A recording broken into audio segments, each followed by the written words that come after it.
بسم اللہ الرحمن الرحیم۔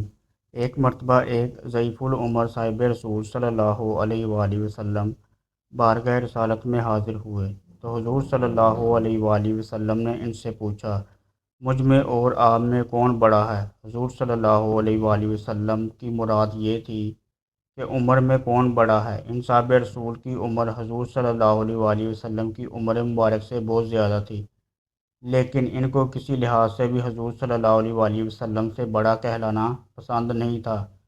فوراً عرض کیا، یا رسول اللہ صلی اللہ علیہ وآلہ وسلم، میرے ماں باپ آپ صلی اللہ علیہ وآلہ وسلم پر قربان، آپ صلی اللہ علیہ وآلہ وسلم مجھ سے بہت بڑے اور بہتر ہیں، البتہ میں آپ صلی اللہ علیہ وآلہ وسلم سے پہلے پیدا ہوا تھا۔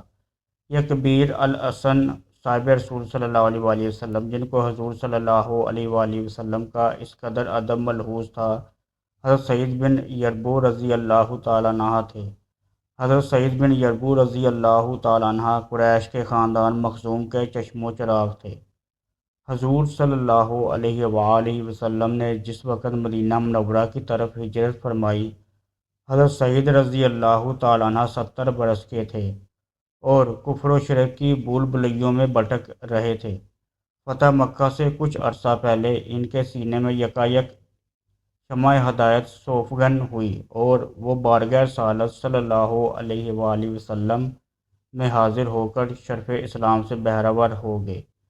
زمانہ جاہلیت میں ان کا نام سرم تھا۔ قبول اسلام کے وقت جب انہوں نے حضور صلی اللہ علیہ وآلہ وسلم کو اپنا نام بتایا تو آپ صلی اللہ علیہ وآلہ وسلم نے فرمایا، سرم نہیں بلکہ آج سے تم سعید ہو۔ چنانچہ انہوں نے تاریخ میں سعید ہی کے نام سے شہرت پائی اور اپنے آپ کو ہر لحاظ سے اس نام کا اہل ثابت کیا۔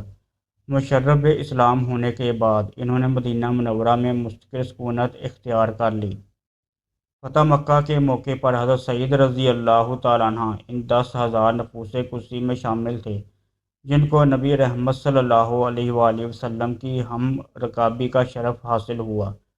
غزوہ حنین کے وقت ان کی عمر 78 برس کی تھی، لیکن انہوں نے بڑے جوش و خروش سے بنو حوازن کے خلاف لڑائی میں حصہ لیا۔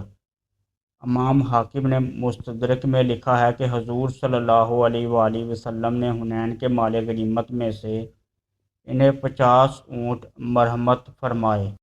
حضور صلی اللہ علیہ وآلہ وسلم کے وصال کے بعد حضرت سعید رضی اللہ تعالیٰ عنہ قریب گوشہ نشین ہو گئے اور اپنا بیشتر وقت عبادت الہی میں صرف کرنے لگے، کیونکہ بڑھاپے کے باعث قوا مزمحل ہو گئے تھے اور کسی لڑائی میں عملاً شریک نہیں ہو سکتے تھے۔ حضرت عمر فاروق رضی اللہ تعالیٰ عنہ کے دور خلافت میں وہ آنکھوں سے معذور ہو گئے۔ حضرت عمر رضی اللہ تعالیٰ عنہ کو معلوم ہوا تو وہ بے نفس نفیس حضرت سعید رضی اللہ تعالیٰ عنہ کے پاس تشریف لے گئے، اظہار ہمدردی کیا اور پھر فرمایا، میں جانتا ہوں کہ اس حالت میں آپ کے لیے مسجد تک جانا بہت مشکل ہے، لیکن میں چاہتا ہوں کہ آپ جیسا شخص مسجد نبوی صلی اللہ علیہ وآلہ وسلم میں جمعہ اور نماز باجماعت سے محروم نہ ہو۔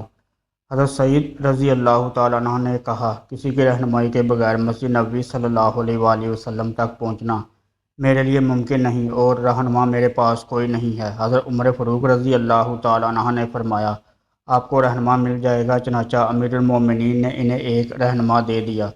وہ اس کی مدد سے باقاعدہ مسجد پہنچتے تھے اور جماعت اور جمعہ کبھی ترک نہ کرتے تھے۔ حضرت سعید رضی اللہ تعالیٰ عنہ نے امیر معاویہ رضی اللہ تعالیٰ عنہ کے عہد حکومت 54 ہجری میں وفات پائی۔ اس وقت ان کی عمر 124 برس کی تھی۔ اللہ تعالیٰ کی ان پر بے شمار رحمتیں نازل ہوں، آمین یا رب العالمین۔